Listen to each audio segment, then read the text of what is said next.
I was sitting with Fabian at the Civil Affairs Bureau to get our marriage certificate when he was called away by a phone call, leaving behind only one sentence. "We can get the certificate another day. Something urgent came up," and then hurried away. He left me alone in the marriage registration office, surrounded by pairs of soon-to-be newlyweds, just because his childhood sweetheart had fallen down the steps and sprained her ankle. A while later, he sent me a message. "Meli's problem is a bit serious. I have to stay with her. Let's change the time of tomorrow's wedding." I didn't even know how many times this was already, Fabian abandoning me for Melisande, but I no longer got jealous. Threw a tantrum, and then compromised as before. The staff looked at me sympathetically and asked, "Miss, do you still want to proceed?" I pulled out my phone and sent a message to the man who owed me a promise. "We're going through with it." Chapter 1. I sat on a waiting chair in the hall of the Civil Affairs Bureau, staring at the reply on my phone. "Wait for me. I'll be there in 20 minutes. While I was still in a daze, my mom called. "Fiona, you and Fabian already got the certificate, right? Come to the hotel. Our two families will have a meal together." Hearing my mother's words, I was still calm as I replied, "Mom, we didn't get the certificate." Melisande twisted her ankle. Fabian went to the hospital to accompany her. I wasn't very sad, because it had happened too many times. I was used to it. The moment my mom heard that, she exploded in anger. She had been a powerful figure in the business world for years, and it had been a long time since she'd lost her temper like this. "Change the time? He says change and we change?" All the guests are people of status, family friends for generations. So many people gathered. What? To play house with him? If this gets out, doesn't he think about you? She suddenly stopped mid-sentence. It seemed she remembered all my persistence and compromises over the years. With a sigh, she asked, "Fiona, what do you think?" "Mom respects your opinion." My calm expression finally broke down when I heard her words. I hung up the phone. Over these years, I had done many foolish things for Fabian, and compromised on many of my principles. He and I had known, understood, and fallen in love since college, living a wonderful campus life together. After graduation, since both our families were local, we started discussing engagement. Everything went so smoothly that I once believed I was the happiest person in the world until Melisande appeared. Chapter 2. After our engagement, one day we had planned to watch a movie, but as soon as we met, he was called away by a phone call. From then on, being called away by a phone call became the norm. He explained to me that his childhood friend had returned to the country, and he needed to pick her up. Her family had gone bankrupt. Her parents had died in a car accident, leaving her as an orphan. She was pitiful. Her parents had treated him well when they were alive. Her name was Melisande. From that day on, Fabian would be called away from time to time, and the moments we spent together became fewer and fewer. He liked Legos, so I spent a lot of money to buy him a limited edition Lego set, worked hard for half a month to put it together, and presented it to him eagerly. Seeing his happy face made me feel satisfied. But what he liked, Melisande also liked. She smiled sweetly and asked him for it. Though reluctant, he still gave it to her. When I found out, I was very sad and even cried in secret. The next time we met, he explained, "She's a friend. It would be rude to refuse. Don't overthink it. I have no other feelings for her. I'll make another one for you another day." And just like that, I was coaxed. He was a very good person, considerate and meticulous with everyone, polite and proper. About half a year after our engagement, we went hiking with friends, and Melisande was there among them. It wasn't the first time I had seen her, but it was the first time I clearly realized her intentions. Halfway up the mountain, when Fabian and I fell slightly behind, Melisande suddenly bumped into me seemingly unintentionally. She and I both tumbled down the steps, rolling down the mountainside. My arm hurt so badly I couldn't lift it. I turned my head, full of confusion and anger, to look at Melisande, but she leaned close and whispered in my ear, "Sister Fiona, if I say it was you who bumped into me, do you think Brother Fabian will believe you? Will he help you first? Or me?" When Fabian and several friends heard the commotion and rushed over, I saw Melisande with tears in her eyes, sobbing softly. Sister Fiona. Maybe I was too tired from climbing. I didn't stand firmly and accidentally bumped into you. After speaking, she even glanced timidly at me. I wanted to explain, but when I looked up at Fabian, I suddenly froze. He didn't believe me. Holding Melisande in his arms, he looked down at me from above and said, "Fiona, don't be unreasonable." So that was it. Just because I had argued with him twice before over Melisande. Now whenever something happened, it was always my fault. Unreasonable?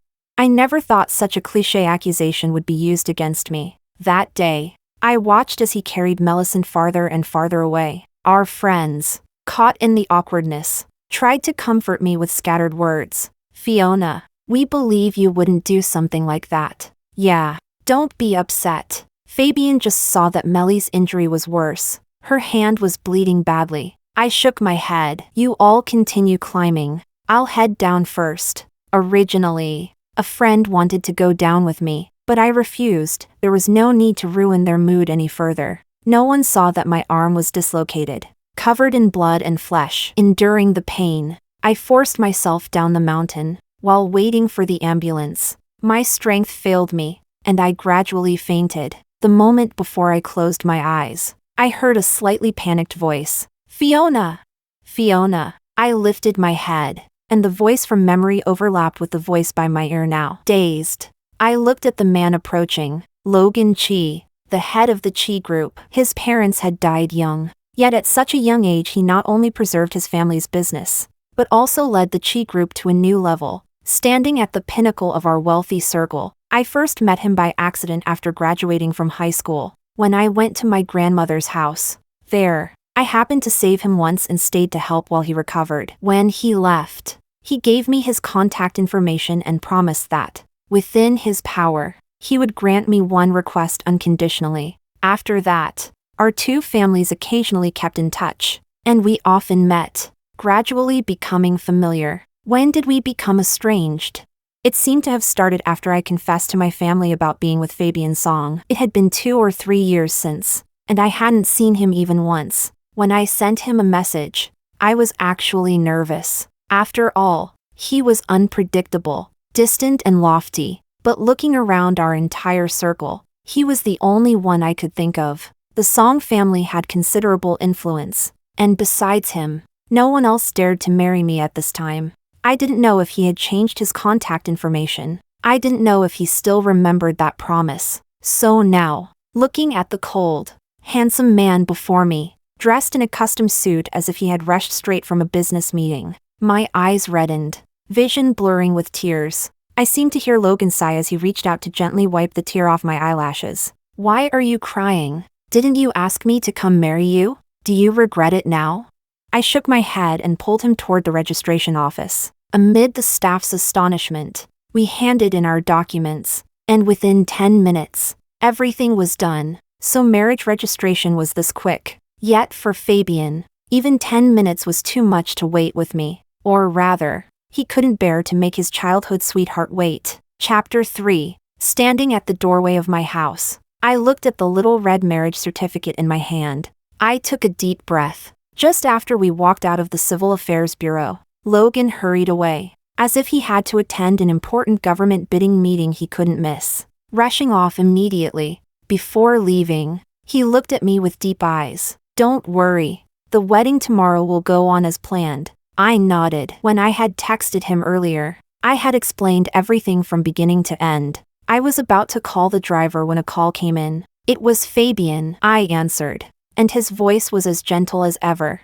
"Fiona, I'm sorry. I thought he was apologizing for abandoning me at the Civil Affairs Bureau and for canceling our wedding." Just as I was about to respond, Melisande's delicate, tearful voice chimed in. "Sister Fiona, I'm sorry. I accidentally ruined your wedding dress. I'm really sorry." Sister Fiona, sob. Immediately after, Fabian's soothing voice followed. "It's okay. Don't cry. Fiona isn't the kind of person to hold a grudge." Then he spoke to me again. "Fiona, since tomorrow's wedding is cancelled anyway, another day I'll go with you to choose an even better wedding dress." I no longer wanted to speak. I was exhausted, weary, I didn't ask why the two of them weren't at the hospital, but instead at the new house where my wedding dress was kept. I didn't ask whether Fabian had forgotten that the dress was one we designed together back in college, holding such special meaning. I didn't ask anything anymore. It didn't matter.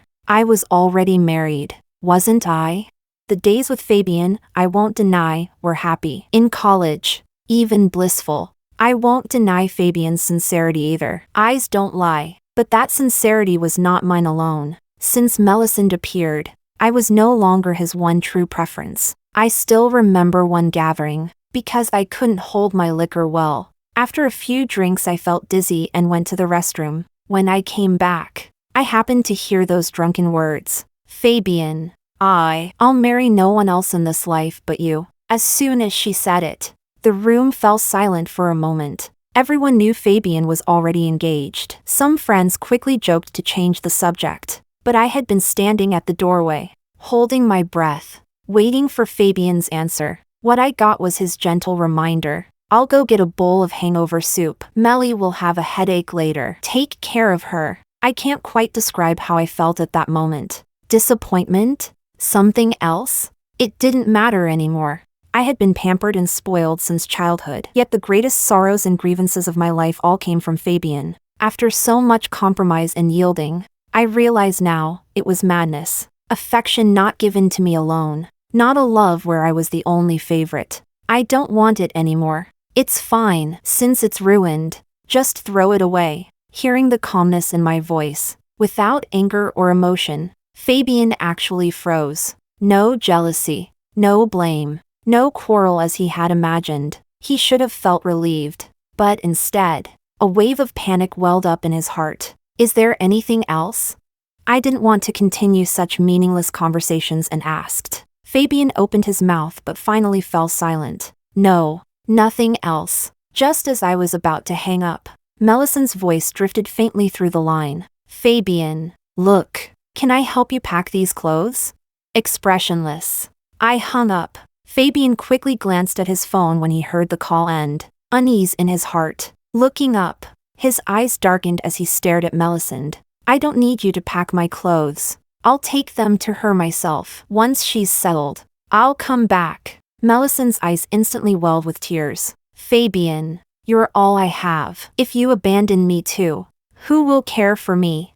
Fabian's gaze softened. I won't abandon you. But Meli, you have to learn independence. I'll send these over, but I'm getting married too. If it weren't for your urgent injury, tomorrow I would already be bringing your sister-in-law home as my wife. A trace of sadness flashed in Melisande's eyes before hardening into determination. Chapter 4. Seeing the Maybach stop in front of me, I moved aside in confusion. The car halted. Out stepped a man in his 40s, who walked toward me, with a kind smile. He asked, Miss Fiona? I nodded. And you are? It turned out he was the driver Logan had sent to take me home. I couldn't help but smile. Maybe this marriage wasn't such a bad one after all. When I got home, I was greeted by my mother's scolding, full of frustration. As she got more and more worked up, I quickly pulled out the still warm little red certificate. It immediately suppressed her anger. My dad, sitting by the piano, gave me a thumbs up. I lifted my chin proudly. My mom muttered, Didn't you say that boy from the Song family? My mom's eyes widened. She looked at the marriage certificate, then at me, then at my dad. This. Seeing my usually decisive mother in such shock, my dad walked over. When he clearly saw the names and photo on the certificate, he wore the same expression as my mom. Ah. I calmly walked over to the sofa, sat down, and asked the maid to bring me a glass of lemon water. My mom and dad sat beside me and carefully asked, Sweetheart, what's going on? I nodded. Mom, Dad, I'm not marrying Fabian Song anymore. From now on, I wouldn't chase after him, get jealous, or throw tantrums. At my words, my parents froze for a moment. Then their faces showed faint delight. Sweetheart, you've thought it through? I nodded solemnly. Yes, I've already registered my marriage with Logan. My dad's face instantly lit up with joy. You should have realized this sooner. Sweetheart, Fabian, other than his looks, He's nothing, just a central air conditioner. Warm to everyone. I've long disliked him. My mom shook the marriage certificate in her hand. But sweetheart, what about tomorrow's wedding? I looked up at her. The wedding will go on as planned tomorrow. This marriage still had to be held. Our family had been in business for a century. Our reputation couldn't be ruined in my hands. After graduation, I hadn't joined the company. I had lowered myself, chasing after him for so long. Getting jealous and fighting, it was humiliating enough. After dinner, I sorted through the betrothal gifts that the Song family had sent over. Fabian had taken the wedding seriously, carefully choosing the best gifts. He had put in that much thought. But in the end, he still abandoned me for Melisande. My phone rang. When I looked, it was Fabian. Chapter 5. October nights were already a bit chilly. The night sky was full of stars, and the breeze carried the fragrance of the garden's flowers and greenery, making it quite pleasant. I opened the gate of the courtyard. At a glance, I saw the man standing under the street lamp, just like the first time we met. Handsome features, a refined and clean aura. When he saw me, it was as if his eyes suddenly lit up. So good-looking. I sighed inwardly. No wonder I had liked him for years. Fiona, have you eaten yet? I nodded. Did you come here for something? Fabian glanced at my expression. Fiona, I'm sorry about today. I broke my promise. I said faintly. It's fine. I'm used to it. After Fiona hung up the phone earlier, Fabian had been uneasy the whole afternoon. He felt as if he had lost something, so before flying to North America, he wanted to come see her. Now, looking at Fiona's calm appearance, it seemed like nothing was wrong, yet also like something was. After a moment's thought, Fabian said to me, Fiona, are you mad at me? Mad that I left you at the Civil Affairs Bureau? Mad that I postponed the wedding? See? He knew I'd be angry, yet he still did it. Why? Maybe because I was cheap, wasn't I? Every time he abandoned me for his dear Melisande, I got angry. I threw a fit, but I always forgave him, because I liked him so much, and Fabian knew I liked him. That's why the favored one always acts so recklessly. But that favor, he was always so stingy in giving it to me. Seeing my increasingly cold expression, Fabian thought I was simply mad, and instead let out a sigh of relief. A trace of secret delight crossed his eyes. As long as I was just angry, he could explain, coax me, and everything would be fine. Fabian rubbed my hair, and let go before I could dodge. Fiona, Meli's ankle injury is serious. She needs treatment from specialists in North America, and it has to be done within 48 hours. Otherwise she'll be left with after effects. So I have to accompany her there. Mockery flashed in my eyes. What? Are there no other people in this world? Are the assistants and caretakers all dead? Only you can accompany her? And our two families' wedding can just be ignored? Disapproval flickered in Fabian's eyes. Fiona, you're the only one in my heart. Don't make a fuss. I only see her as a sister. She's all alone in a foreign country. I can't feel at ease. Once I settle her, I'll come back immediately. Fiona, when I come back, I'll definitely give you an even grander wedding. I really wanted to ask him, did he know what it meant for me when he changed our wedding date for Melisande? But before I could say it, his phone rang. It was Melisande, her exclusive ringtone. Because of this, Melisande had even bragged in front of me. Fabian had heard it, but just brushed it off casually. Fiona, back in high school, she once took my phone and set it herself. She said, why don't you set one too?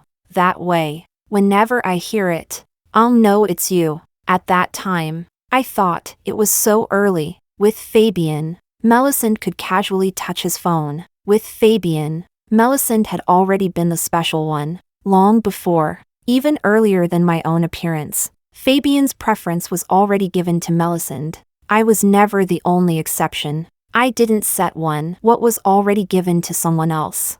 I didn't want. Looking back now, it almost feels like I was the third party. A little ridiculous. After all, he was someone I had liked for so many years. When I saw him downstairs that instant, my heart still skipped a beat uncontrollably. Now, I watched him answer the call. I listened to Melisande's coquettish voice on the other end. Fabian, where did you go? The plane is about to board. Fabian gently soothed her. Meli, be good. Sit still. Don't move, watch your ankle. I'll be right there. After coaxing her a while longer, he hung up. Only then did he remember to look at me. A bit awkward. Then he glanced at the time. I have to go. Fiona. There's no time. Looking at his slightly anxious face, I opened my mouth. Fabian. I already. Beep beep beep. The honking of the car horn cut me off. Fabian, however, seemed relieved. He stepped forward and hugged me tightly.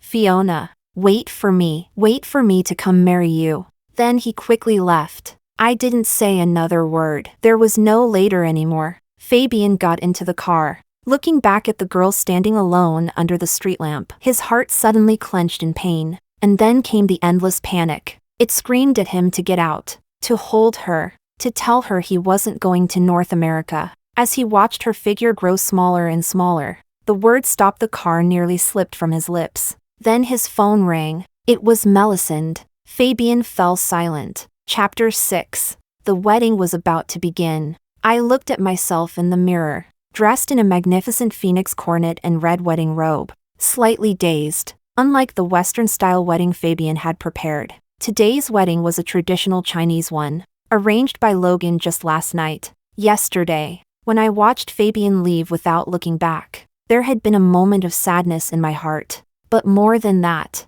there was a sense of release. It was always the same. I was never his firm choice. Forget it. Let it be. Just as I turned to head home, I saw a car at the corner. As it approached, it was followed by a procession of cars. Logan stepped out, leading a group of people carrying gifts in their hands. I felt a little guilty, and also a bit puzzled, not sure if he had seen Fabian, and wondering why he was here. Why are you standing outside? His deep, magnetic voice came. I thought he hadn't seen anything, so I smiled slightly. Taking a walk. What is this?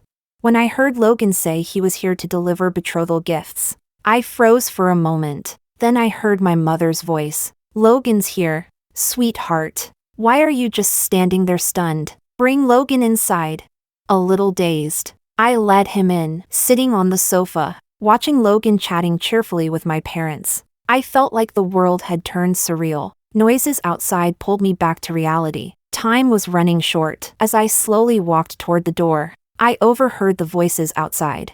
Who in our circle doesn't know? Melisande likes Fabian. This whole mess is clearly her way of stopping him from marrying Fiona. I heard Fabian went to North America with Melisande. Just a sprained ankle. And he panicked like that. It's obvious she's the one he holds dearest. Exactly. The groom's gone. And they say the wedding is postponed?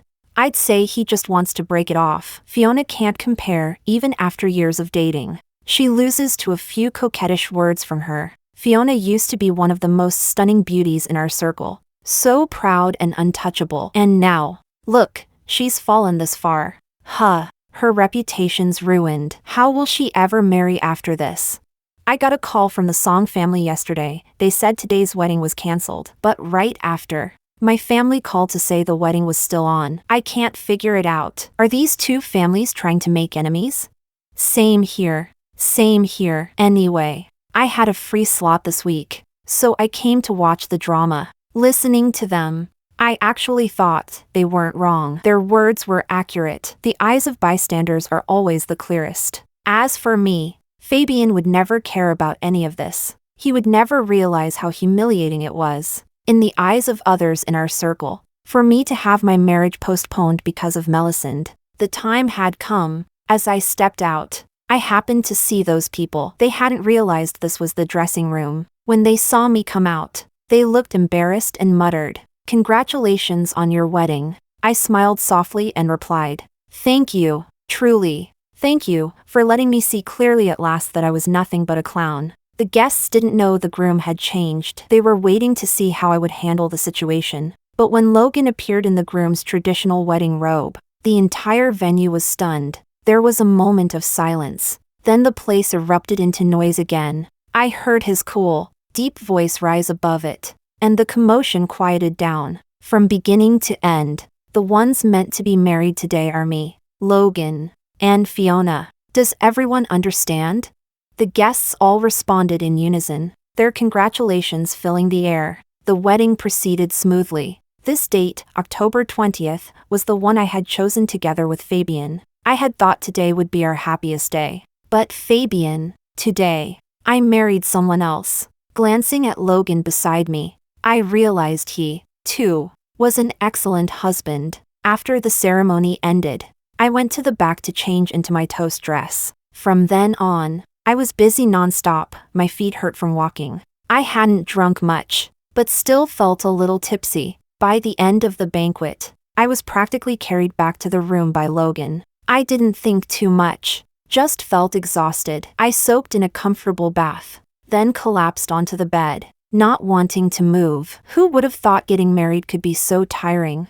The sound of the door opening startled me. I saw Logan carrying a bathrobe as he walked into the bathroom. I instantly sat up, suddenly reminded there was another person in this room. And not just anyone, my new husband. Tonight was our wedding night. The thought alone made my face flush red. When he came out of the shower, I sneaked a glance, relieved to see he was wrapped up decently. Out of the corner of my eye, I saw him coming closer and closer. My hands unconsciously clenched the bedsheet, and he was so near I could feel the warmth of his breath brushing against my burning ear. Then came a soft chuckle. I looked up sharply, only to crash into eyes full of amusement. My hands were gently pulled open by his larger, slender ones. Don't grip so tightly, you'll hurt your hands. I averted my gaze in embarrassment. Logan stood up, walked to the other side of the bed, and said, "Our marriage was rushed. I know you're not ready yet. Take your time. I won't regret it, you can rest assured." I nodded. Because of everything with Fabian,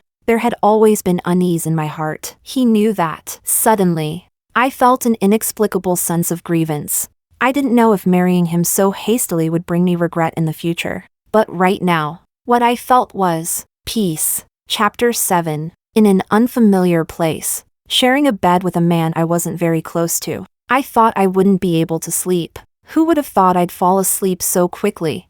When I woke up the next morning, still groggy, I nuzzled against the pillow in my arms. The texture wasn't right. My mind snapped awake. I quietly loosened my grip, glanced upward, and met a pair of clear, deep eyes watching me with a trace of amusement. My cheeks instantly burned red, and I quickly sat up. Sorry.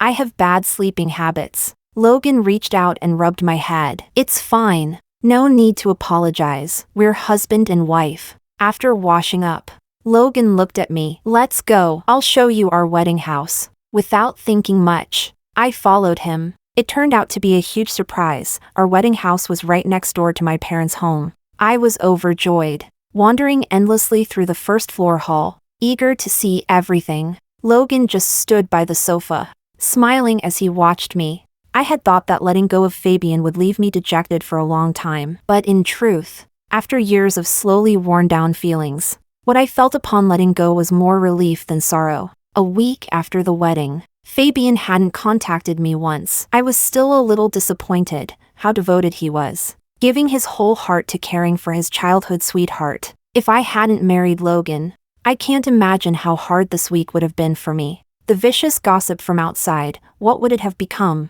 I don't dare think about it. Fabian, I won't wait for you anymore. But that small disappointment didn't affect my mood. Looking at Logan walking toward me, I smiled. Now, I had someone of my own to cherish. This was my life. Logan treated me very well. In my plan, he probably didn't reject this marriage but didn't really care for it either. There had been no rumors of him liking anyone, which was why I dared to use that promise. But the way he treated me, it gave me the illusion that he actually liked me. So, watching him working in the study, I called out, "Logan, what is it? You agreed to marry me, was it just to fulfill your promise? Or, I had wanted to ask if he liked me, but the words stuck in my throat. Better not to humiliate myself." With a self-mocking smile, I said, "Nothing. Go on with your work." Maybe he was only being good to me out of respect for his wife. Better not to indulge in wishful thinking. I turned to leave, but was suddenly pulled into an embrace that carried a faint, cold fragrance. A sigh sounded above my head. "Fiona." I thought I had made it obvious enough. I froze. my voice trembling as I asked. Not sure if it meant what I thought. What do you mean? Logan lowered his head, looked into my eyes solemnly, and said, Fiona, I like you. I've liked you for a long time. Chapter 8. Because our home was close to my parents, Logan and I often went over to eat. My dad was not only skilled at piano but also a great cook. He often bragged in front of me that back in the day, it was his piano playing that caught my mom's eye, and his cooking that won over her stomach. Only then did he manage to win that once proud red rose. I listened with envy, eyes sparkling. Seeing this, Logan leaned close to my ear and said softly, if you like it, I'll cook for you too. Catching my parents' teasing looks from across the table, my face instantly turned red all the way to my ears. Who said I like it? Ever since Logan confessed his feelings that day, our relationship had grown much closer. It was also then that I learned he had fallen for me at first sight, and had carried me in his heart for so long already. I couldn't deny I was secretly overjoyed, and even bragged a little to my mom. She rolled her eyes at me. I knew long ago, after you saved him back then. He often came to our house. At first, your dad and I thought it was just gratitude. But the more often he came, the harder it was for him to hide the way he looked at you when he realized we had noticed. He admitted it. He said you were still young, just starting college, and not ready yet. He'd wait until you grew up a bit. Your dad and I were happy to see it. He's local. The age gap is a bit big, but 6 years is fine. You'd be the lady of the house. No mother-in-law drama. No complicated relatives to worry about. But then, when you got to college, all his patience ended up wasted when you said you were with that song boy. Your dad and I were angry and embarrassed when you two went public with your relationship. Logan came to our house once more. He said since you already liked someone, he wouldn't tell you, and stopped visiting. But he still sent gifts, with such a perfect match. Why would your dad and I ever look favorably on that Fabian song? Aside from a good-looking face, what did he have? Indecisive, soft-eared, a complicated family. If not for the fact he seemed caring toward you, we wouldn't have even let him through the door. And yet, that one redeeming quality, even that didn't last. How long did it take before he abandoned you? How many times did we try to persuade you? You acted as if you'd been bewitched, never listening. The wedding, he postponed it just like that. All for his little childhood sweetheart. I had come here intending to brag, but hadn't expected to learn all this. No wonder my parents said little when I registered with Logan, and even looked so familiar with him. But now, instead of bragging, I was being scolded like I was on trial. Seeing my mom grow more and more agitated, about to explode again, I thought quickly, Logan! Sure enough, my mom stopped mid-sentence. I hurriedly slipped out of the room, glancing around and seeing no one in the hall. I stepped outside. As expected, I spotted Logan and my dad drinking tea in the small pavilion in the courtyard. I went over, said nothing, and simply pulled Logan to leave. He was puzzled but still followed my lead, standing up, looking back at my dad, who waved him off. Logan left with me. I clung to his arm, seeing my low spirits. Logan asked softly, "Are you upset?" I shook my head, unsure how to explain. He raised his hand and pulled me into his arms. Just then, an angry voice rang out. "What are you two doing?"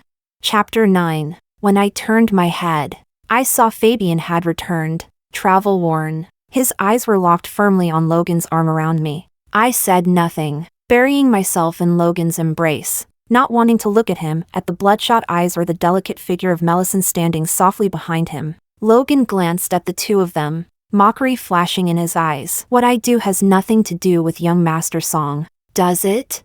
Fabian stepped forward, trying to grab my hand, trying to pull me out, but Logan moved with me, avoiding his reach, and then let go. Fabian's hands trembled as he hurried to block me, his voice strained but trying to stay calm. "Fiona, don't be afraid, I'm here." He struggled to steady his tone. "Fiona is my fiancé." President Logan, holding my fiancé like that, don't you owe me an explanation? Looking at the man shielding me, my heart was a swirl of emotions. Over the past year, whenever Fabian and I quarreled because of Melisande, he had always stood in front of her and said to me, "Fiona, don't make a scene. Fiona, apologize. Fiona, you shouldn't have. Never once had he stood firmly by my side. Logan's eyes narrowed slightly, sharpness flashing within them. Young Master Song, you think you deserve an explanation from me? Shouldn't you first explain why? Time and again, you've asked others to protect and take care of your little childhood sweetheart? Why? On the eve of your wedding, you broke off the engagement, left your fiancé exposed to public ridicule, took your sweetheart overseas, and now return with her? What is it you want now? Fabian froze, turning to me, clutching my hand. Fiona, it's not like that. There's a reason. I can explain. Logan pulled my hand free. Young Master Song, have some self-respect. Don't lay hands on my wife. Fabian's eyes widened, staring in disbelief. Your wife? Impossible. Fiona is my fiancé. We were about to be married. His voice grew hoarse, eyes red, staring at me with desperate hope, lips tightly pressed, waiting for my denial. But his hope was shattered. I walked over to Logan and stood at his side. I've already married him. I am indeed his wife. Hearing my words, Fabian froze, unable to speak for a long while. His body swayed, and Melisande caught him. Her soft voice chimed in. Sister Fiona, you moved on so quickly, didn't you? Such fuel on the fire. I couldn't be bothered. I didn't even spare her a glance. One sharp look from Logan, and Melisande immediately fell silent. Fabian shoved her hand away, quickly regaining his focus. The veins on his forehead bulged. So the wedding wasn't cancelled? It was just switched? Fiona, how dare you? At our wedding, you married another man.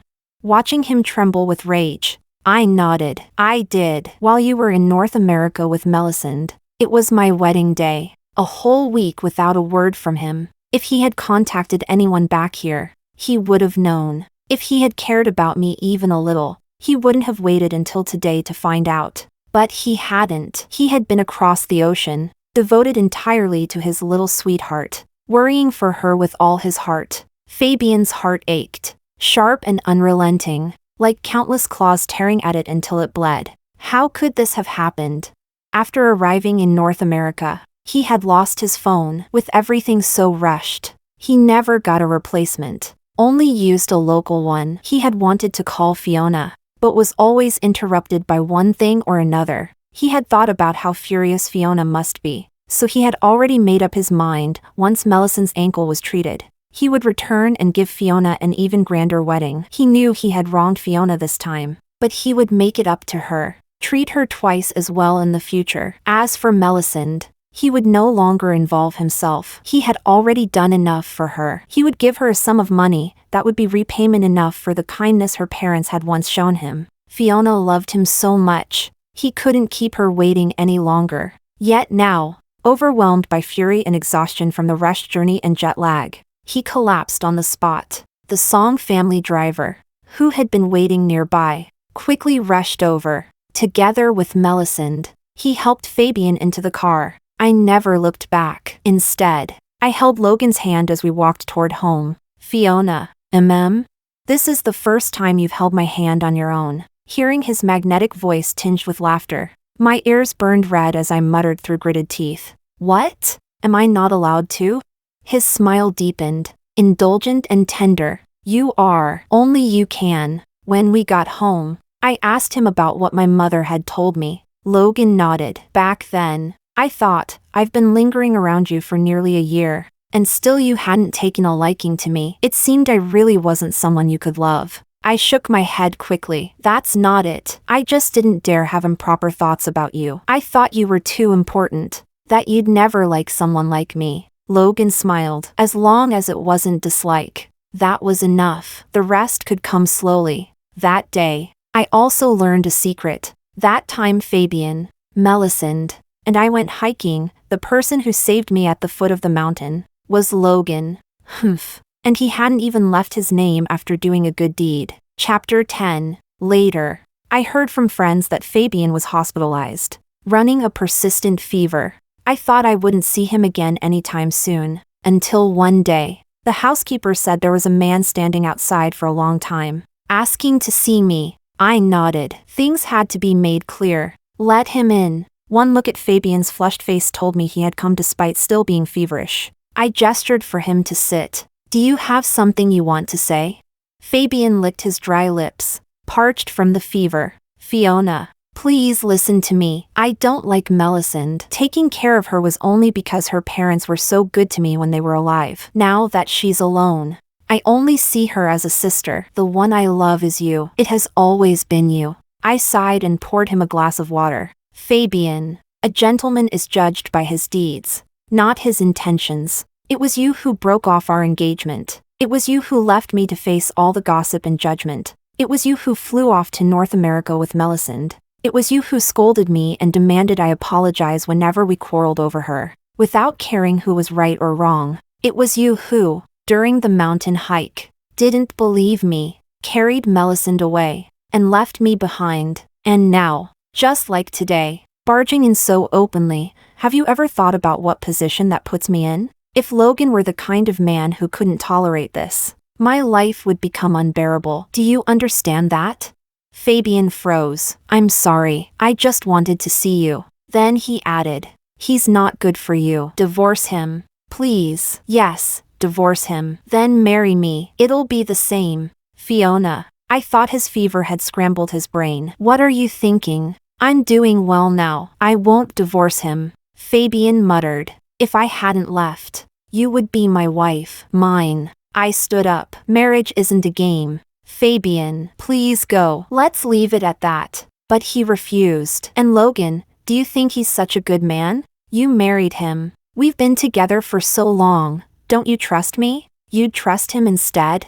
I looked at him. Whether I trust him or not, I will never trust you again. Since Melisande came back, not once have you ever firmly believed in me or stood by me. Whenever there was a choice to be made between us, I was always the one abandoned. From clothes, bags, and jewelry, to your time, your promises, the wedding dress we designed together, the wedding itself, and even you, even though it was already past. The grievance still weighed on me, and my eyes turned red. Do you know how many times you ignored me? How many times you left me behind? I even got used to it. So, Fabian, please leave. Go to Melisande. Go to anyone. Just don't come looking for me again. I didn't bother to see when he left. When Logan came home, I told him about it. He listened quietly, without much reaction. In the end, he only gave a soft mem. I had expected him to ask more, and when he saw the puzzlement in my eyes, he said, Fiona, I know your temper. The moment you sent me that message to register our marriage, I knew you had already let him go. You wouldn't choose him again. I was stunned for a moment, then smiled. Is that so? President Logan, you've got your documents upside down. Logan froze for a second, then helplessly corrected the papers and laughed along with me. Chapter 11. A few days later, while shopping for clothes with my mom, we ran into an aunt who immediately pulled her aside to gossip. I heard that after Fabian recovered from his illness, he locked himself in his room and drowned himself in alcohol. No matter who called him, he wouldn't open the door, until someone sent him a recording revealing that Melisande's injury had never been that serious at all. She had bribed the hospital to forge her medical records. Fabian confronted Melisande, and the two had a huge quarrel. He cut off all assets he had given her and had her blacklisted in the industry. Melisande hadn't even graduated from her overseas studies, without a proper diploma and now blacklisted. She couldn't even make ends meet. Fabian's grandfather, disgusted with his poor judgment and reckless character, demoted him to a remote branch company, stripping him of any chance to compete for power again. Before he left, we met once more at a banquet. I attended with Logan. The hall was loud and bustling, and Logan was busy entertaining guests. I stepped out alone for some fresh air. Before long, Fabian appeared at my side. He looked visibly thinner and worn out. Fiona, I'm leaving in a couple of days. I came today just to see you one more time. I wish you well. Fabian's eyes turned red, his voice hoarse. I've thought a lot these past days. For so long. I was terribly wrong. I made you suffer so much. I'm sorry. Fiona, I'm so sorry. I nodded. Are you finished? Fabian pressed his lips together. His voice choked.